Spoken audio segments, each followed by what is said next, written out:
Do one more. Watch your feet. Middle of the night. Oh, that's gonna be so exciting.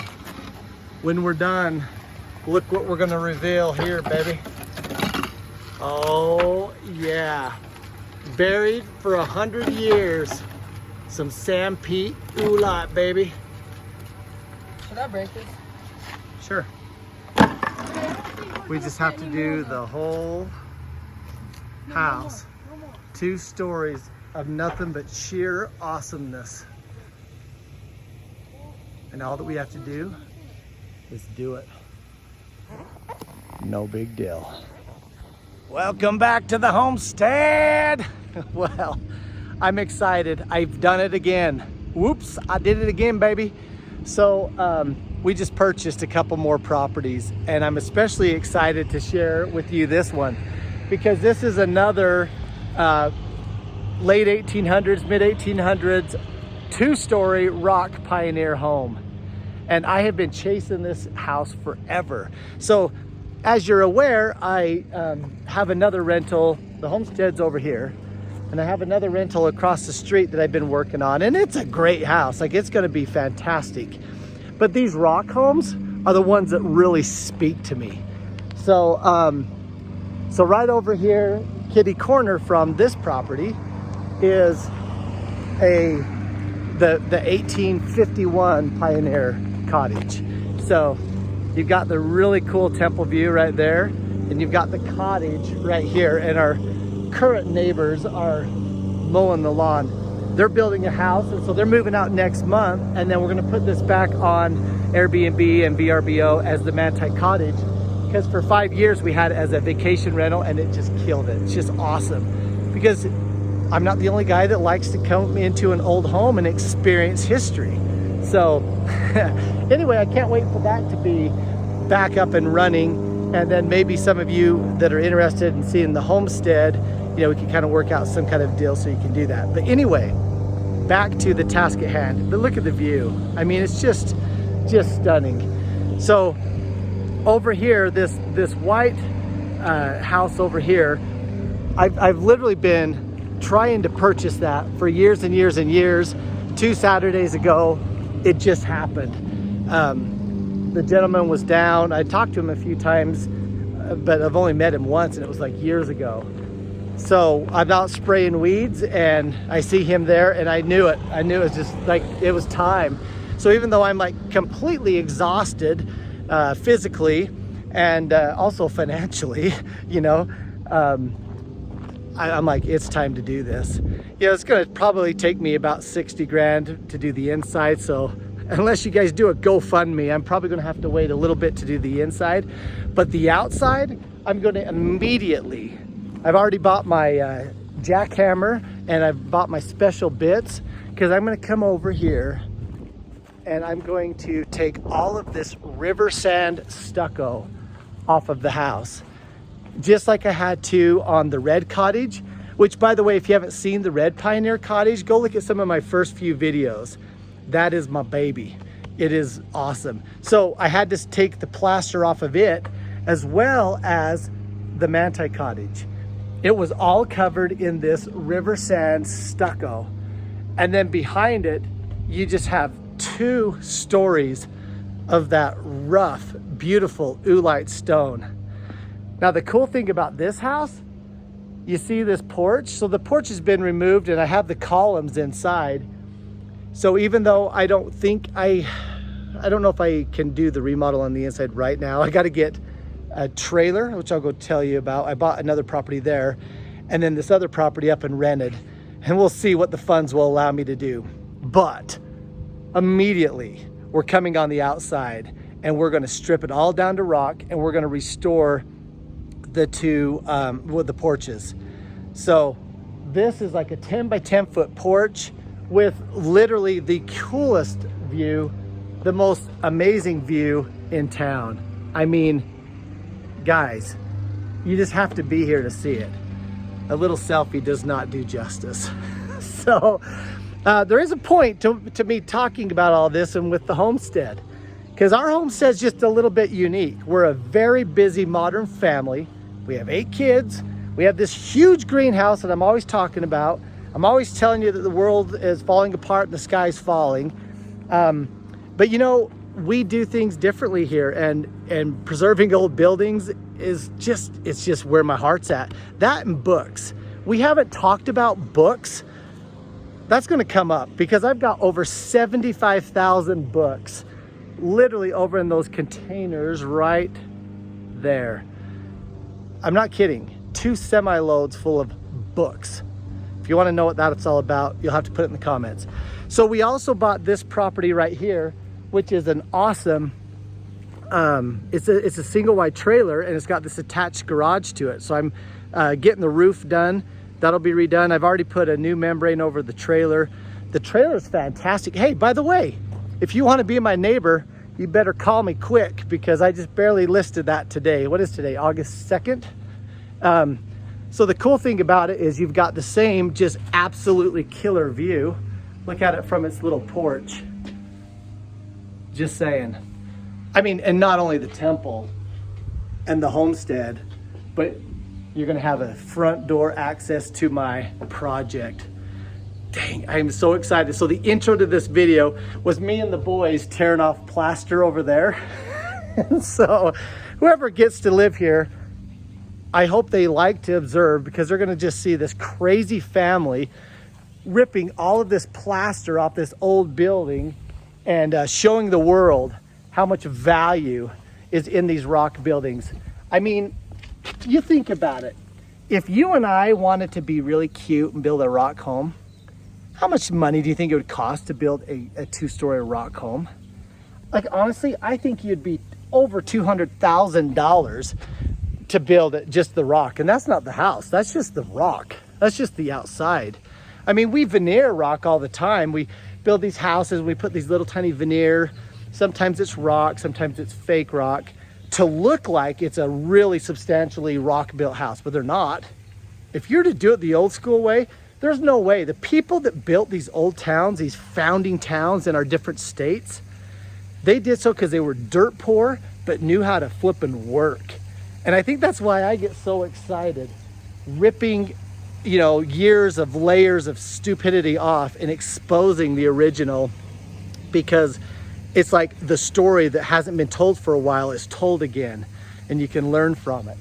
So you tell me. I don't want to hijack the Homestead channel and suddenly have all these videos on the restoration of this rock house, but maybe I will do a few videos on it. Like, would you want to see all of that plaster come off? Do you want to see it when you're looking at rock instead of white plaster? So I wanted to tie that in because, you know, part of my channel is, you know, Manti Homestead. You know, it's really kind of a prepping channel. You know, I know everyone's here for different reasons. A lot of people are trying to build a greenhouse, and I love giving away the ideas of what worked in our greenhouse. But, you know, kind of my prepping impulses and tendencies, you know, definitely would tell me that anything that you can do to make yourself barterable. So anything, any service you have, any skill you have, any asset you have that is needed by others is a great thing to have for barterability. You know, so if, for example, if you owned a lake, you know, and people needed water, okay, well, people are gonna love you. If you had a ton of food storage, if you're a farmer and you have excess hay, or if you're a dairy farmer, you have milk, or if you are just really good at sewing, you know. By the way, you should look at my video, the Singer Doomsday and the Singer sewing machine. I love that because in that video I talk about, you know, what does a prepper look like? It doesn't look like just like a guy with a greenhouse. I mean, I think that having excess buildings and excess places of shelter is just as prepper minded as growing a lot of food, because I have a commodity shelter that people want. I mean, you think about it. Food, water, shelter, fuel, all these things are just going to be a massive need should we run into, heaven forbid, you know, some grid down or just kind of awful situation. Well, in the Doomsday and the Singer sewing machine, I talk about, well, what does a prepper look like? It just doesn't look like me, and it doesn't just look like you. What about the old lady who knows how to sew, or someone who knows how to use one of the old Singer sewing machines? Because I've got 4 or 5 of them, I don't even know. And my goal is to get them up and running. I don't have the skills, but if I found somebody with the skills and I had the machines and the thread and the needles, would that be a marketable item for a survival scenario? Absolutely. Someone that knows how to work yarn, in my opinion, sew and mend and make clothing and gloves and whatever, are going to be just as valuable as someone who knows how to rip plaster off of a building or do the plumbing or do the electrical and so on. So what I'm getting at is, even though I come to you with all these weird, sometimes they're very dramatic deals, like a 100-foot greenhouse, my message has never been that you need to follow me, which that would just get you nowhere. Promise. It's that you need to follow your skill set and build on your skill set, and you need to be doing what God puts in your heart to do. Does that make sense? It is my message to you. And whatever you has been put into your heart to be doing, you need to do it. If it's a grow bed, it's a grow bed. If it's just starting a garden or a patio garden, you better get it done. Check out this trailer. Okay, so I own a trailer park, and so not all trailers are created equal, but this trailer is just awesome. It has the view. It's right next to the stone cottage. Don't mind the mess. I'm still kind of cleaning things up. We just put in membrane over the top, so it's got a brand new roof. Going to have a new roof on the garage. Brand new mini split system. It's actually freezing in here. It says it's 70 degrees. It feels colder than that. Washer dryer. Sweet little bathroom. Second bedroom. I don't know why I'm giving you a tour of this. I don't know why I'm doing this video in general, except I just feel like, what does prepping look like and what does a prepper look like? I think that we need to expand our minds for what we're doing on our homestead. All of our efforts matter. They do. You matter. Figure out what value you can add to society and go at it, you know? Just put in a brand new shower. That's kind of cool. My mom is calling me. Sorry, Mom, just ignored you. She watches these videos. By the way, she was not happy with my last video on the mice. Oh, nor was YouTube. So I did the one video that's still up on there. And inside of it, there was a little clip that I put as a YouTube short, and it went viral. Like, there was like 3,000 views in just a few hours. And then they got rid of it. It's no longer there, which is sad because it was such a funny video.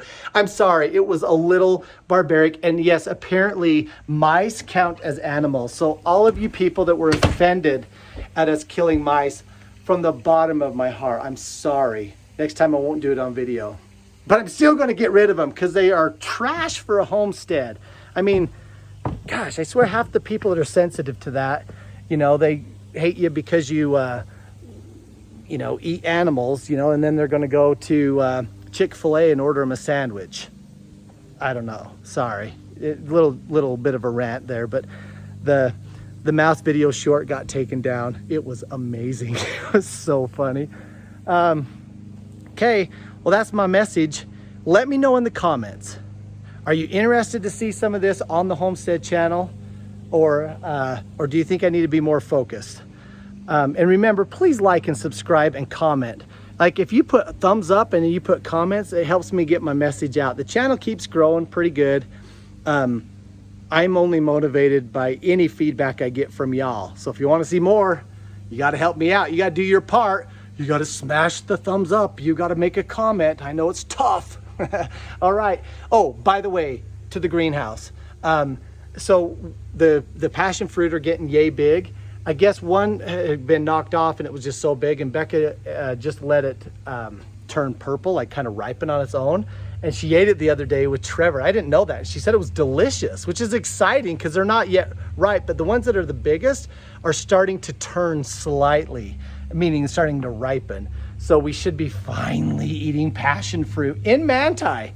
The banana tree, I don't know if we're going to get bananas anytime soon because those leaves are still growing 40 inches. Apparently they start growing smaller leaves when they get the banana stalk.